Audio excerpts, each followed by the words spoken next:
Kemudian surah Al-Baqarah, surah nomor 2 ayat 153 juga Allah berfirman, A'udzubillahi minasyaitonirrajim, Ya ayyuhalladzina amanu ista'inu bis-sabri was-salah, innallaha ma'as sabirin. Hai orang-orang yang beriman, ista'inu, iyyaka nasta'in. Apa artinya ista'ana yasta'inu? Meminta pertolongan, jadikan sebagai sumber pertolongan. Hai orang-orang yang beriman, ista'inu, jadikan sebagai pertolongan kalian dari semua masalah, kecil atau besar. Bis-sabri was-salat, sabar dan sholat. Bayangkan kata ulama tafsir, sampai sholat diucapkan oleh Allah Maha Tinggi dan Maha Pemurah setelah sabar. Karena teman-teman sekalian, kalau kita mulai segala sesuatunya pada saat musibah datang, cobaan datang, maka kita mulai dengan sabar teman-teman. Maka dipastikan kalau kita mulai, oh ya Allah sudah takdirin, sudah saya sabar deh, saya terima. Ya Allah, mudah-mudahan Engkau memberikan jalan keluarnya, gitu kan? Lalu kita sholat, maka sholat kita bisa khusyuk. Tapi kalau antum dalam kondisi belum menerima, belum sabar dalam masalah itu, lalu antum sholat tidak bisa konsentrasi. Jadi memang di sini disebutkan bis-sabri was-salat, lalu Allah pastikan, innallaha ma'as sabirin. Allah pencipta langit dan bumi, yang kalau kita sakit dia yang ciptakan kita, dia yang ciptakan penyakit, dia yang ciptakan kesembuhannya. Kalau sedang ada orang yang mengganggu, dia yang menciptakan kita, dia yang menciptakan orang yang mengganggu itu, dan dia juga yang bisa membinasakannya. Kalau sedang ada nikmat, dia yang menciptakan kita, dia yang menciptakan nikmat, dia yang bisa mempertahankannya dan menambahkannya. Maka Allah berkata, sungguhnya Allah bersama dengan orang-orang yang sabar. Sabar dalam ketaatan, sabar dalam meninggalkan kemaksiatan. Juga dalam surah Ghafir, surah nomor 40. Tentu tadi itu yang Al-Baqarah tadi 153 ya. Maaf. Kemudian surah Ghafir ayat 4, surah nomor 40 atau surah Mukmin ini ya. Dalam surah ini ada 2 ayat disebutkan yang sama, ayat 55 sampai ayat 77. Maaf, ayat 55 dan ayat 77. A'udzu billahi minasyaitonir rajim. Fasbir inna wa'dallahi haqq. Sabar, janjinya Allah benar. Benar janji Allah. Orang sabar diampuni dosanya, orang sabar diberikan pahala berlipat ganda. Nanti akan kita jelaskan. Orang sabar dijanjikan kedudukan dan kekuasaan di muka bumi. Ada semua ayat yang kita bacakan masalah itu. Sungguhnya janji Allah benar. Sabar sedikit di dunia, mati masuk surga. Benar semua itu. Yang mirip dengan itu teman-teman sekalian adalah surah Ar-Rum. Juga surah Ar-Rum, surah nomor 30 ayat 60. Allah yang Maha Tinggi dan Maha Pemurah berfirman, A'udzubillahi minasyaitonirrajim. Fasbir inna wa'dallahi haqq wa la yastakhifannaka alladhina la yuqinun. Sabarlah, sesungguhnya janji Allah benar. Patuh, diganggu orang kita tidak layani, tetap kita mulia. Barang kita hilang, kita sabar, ikhtiar, terima dengan Allah, ikhtiar cari hilang, sudah pasrahkan kepada Allah.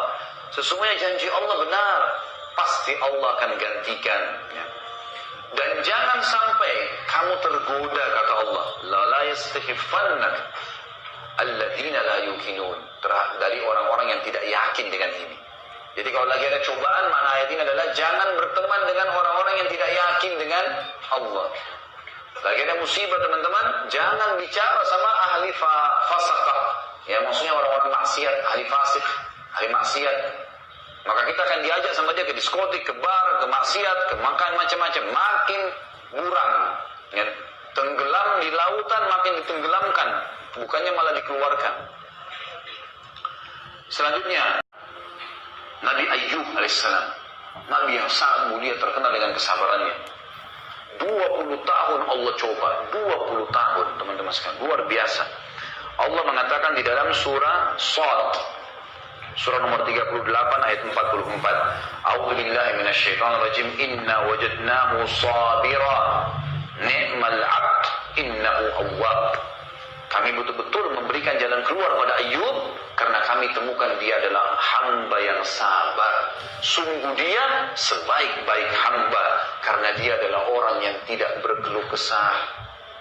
30 tahun menikah, istrinya 20 tahun, kemudian berjalan 20 tahun, tidak ada cobaannya Allah yang berat bagi dia, alaihissalatu wassalam. Sampai umur 50 tahun teman-teman sekalian. Dikasih anak 12 orang laki-laki semua. Dia nabi dan raja di kaumnya. Hartanya paling banyak, peternakannya paling banyak, jumlahnya ribuan ekor sapi, kambing, domba, unta, dan juga ya keturunannya banyak, tadi hartanya banyak, dan dia raja. Secara fisik juga sempurna. Dia gagah, istrinya juga cantik. Punya kelebihan. 20 tahun. Pas umur 51 tahun teman-teman, tadi dia nikah umur 30, sampai umur 50 tahun dalam nikmat. Umur 51 tahun. Dan ini berat sekali ya. Orang dalam keadaan puncak nikmat tiba-tiba jatuh, drop dalam 3 hari. Hari pertama di umur 51 tahun teman-teman sekalian, tiba-tiba bangun tidur, kulitnya kena kusta. Keluar bernanah, berdarah. Dari kepala sampai kaki, sampai rambut Nabi Muhammad SAW rontok. Kulitnya seperti tergantung. Luka yang luar biasa, dan orang tahu ini menular. Tersebar satu negeri waktu itu, Ayyub, ya, Nabi Allah kena kusta. Ini menyebar, ya, ini akan menjangkit. Maka semua orang lari pada hari pertama. Yang tinggal sama dia cuma anak sama istrinya. Hari kedua, istrinya hidangkan makan buat 12 anak laki-lakinya. Jadi kan hikmah Allah, di satu ruangan tiba-tiba rubuh. Atap ruangannya 12 anaknya mati semua. Gak ada sakit, gak ada apanya, mati tiba-tiba. Runtuh bangunan. 12 anak laki-laki semuanya gagal, semuanya sempurna. Yang hari ketiga, Allah datangkan hama dan badai. Semua peternakan Nabi Ayub ribuan ekor mati dalam seketika pada saat itu, kena hama. Dan kebunnya semua hancur. Dan subhanallah, kaumnya gak kena. Yang kena badai itu Nabi Ayub alaihissalam. 3 hari habis semua, badannya sakit, anaknya semua mati, hartanya semua habis. Sampai akhirnya rumahnya pun ditinggalkan sama dia, di pinggiran negerinya dia tinggal. Selama 18 tahun, Nabi Ayub alaihissalam tidak pernah mengeluh. Tidak pernah bilang, kenapa ya Allah. Bahkan sebuah riwayat menyebutkan Ayub alaihissalam tidak pernah mengatakan, ya Allah keluarkan saya. Enggak. Dia nikmatin terus, sabar. Dia terima, tapi ikhtiar. Berobat, iya. Tetap ibadah kepada Allah, iya. Dijauhi, 18 tahun. Yang tinggal sama dia cuma istrinya. Setelah 18 tahun istrinya bilang apa? Wahai Nabi Allah, Anda kan Nabinya Allah. Sudah 18 tahun loh tidak berdakwah ini. Bagaimana kalau Anda memohon kepada Allah agar disembuhkan penyakit Anda ini? Itu saja, nggak usah minta yang lain. Anak sudah mati, sudahlah. Harta habis, sudahlah. Saya bisa sabar. Tapi minimal Anda sembuh, baru kemudian Anda ya, berdakwah lagi. Apa kata Nabi Ayub alaihissalam? Wahai istriku, berapa lama dulu kita dalam keadaan nikmat? Kata istrinya 20 tahun. Kata Nabi Ayub, berapa lama kita sekarang diuji sama Allah? Kata istri 18 tahun. Kata Nabi Ayub, saya masih malu minta sama Allah. Keimanan yang luar biasa. Tahu kalau Allah itu lihat, Allah tahu dia sedang diuji, Allah tahu dia sedang ada masalah, tidak dikeluhkan pun kepada sang pencipta. Pencipta tahu makanan apa yang masuk ke urat-urat saraf antum, ke tubuh antum, minuman apa yang masuk, Allah tahu. Kita tidak pernah tahu minuman yang kita minum mana yang jadi kencing, yang mana jadi bagian darah kita. Kita nggak pernah tahu makanan yang kita punya, cuma tahu milih ini asin, manis, pedas, kemudian masuk tenggorokan kita nggak pernah tahu teman-teman mana jadi kotoran, mana jadi anggota tubuh kita. Sang pencipta tahu semuanya. Tanpa antum keluh pun dia sudah tahu. Dan dia sudah menjanjikan kekal. Innallaha la yukhliful mi'ad. Allah tidak akan pungkiri janjinya. Pasti Allah akan berikan jalan keluar. Nabi Ayub mengatakan, saya masih malu minta sama Allah.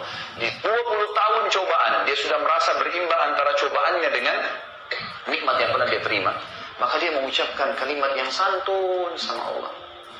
Rabbi anni massaniyad dur wa anta arhamur rahimin. Wahai Tuhanku, Rabbi, penciptaku, pemilikku, ya, penyiap segala kebutuhanku, pemusnahku yang akan mematikan aku. Massaniyad dur. Sungguhnya aku telah ditimpa penyakit ini. Dia nggak bilang, ya Allah, engkau timpakan, dan wahai Tuhanku, penciptaku, pemilikku, pemusnahku yang akan mematikan aku. Aku sedang ditimpa penyakit, saking santunnya sama Allah, gitu kan? Wa anta arhamur rahimin, dan kau zat yang maha penyayang. Dia enggak bilang, ini sudah 20 tahun ya Allah berimbang, sembuhin saya. Enggak. Wa anta arhamur rahimin, dan kau zat yang maha penyayang. Artinya, mau sembuhin saya, hakmu ya Allah. Tidak mau sembuhin saya tetap jalani. Luar biasa, sampai keluar istilah, ya, sabar Ayyub. Diistilahkan. Artinya sabar Ayyub ini puncaknya sudah. Apa kata Nabi SAW tentang ahli surga? Semua ahli surga, poster tubuhnya seperti Adam 60 siku ke langit, wajahnya seperti Yusuf, hatinya seperti Ayub. Luar biasa Allah puji. Makanya Allah bilang tadi, inna wajadnahu sabira. Kami temukan Ayub itu sabar, nggak pernah ngeluh, nggak pernah keluh kesah, gitu kan? Ni'mal abd innahu awwab. Dia sebaik-baik hamba dan dia awwab, orang yang tunduk, patuh, nggak berkeluh kesah sama Tuhan.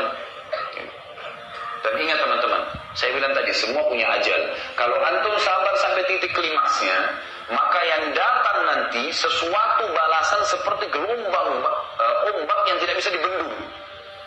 Tadi seperti kasus, ingat, yang muridnya lebih ramai daripada gurunya, mana karena kasus masalah itu.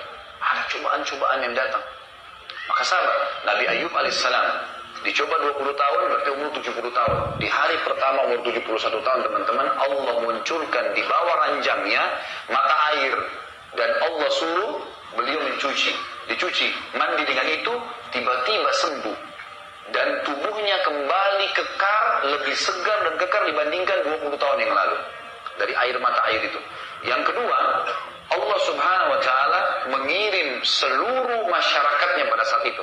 Tersebar berita, Ayub sudah sembuh. Nabi Ayub waktu sudah sembuh, Allah perintahin dia jalan. Nabi Ayub jalan. Mungkin masyarakatnya, tidak semua Ayub, orang semua kagum. Luar biasa, sembuh. Alhamdulillah Allah sudah sembuhkan. Tuh, semua orang tersebar berita. Apa yang terjadi? Ini hari pertama. Hari kedua, teman-teman, seluruh negeri datang membawakan hadiah buat Nabi Ayub alaihissalam. Ada yang bawa sapi, ada yang bawa kambing, ada yang hadiah wakafkan kebunnya. Pokoknya itu Nabi Ayub. Dalam satu hari di hari kedua, kekayaannya Nabi Ayub menjadi double dibandingkan kekayaan 20 tahun yang lalu. Tidak bekerja apa-apa. Allah datangkan dengan caranya.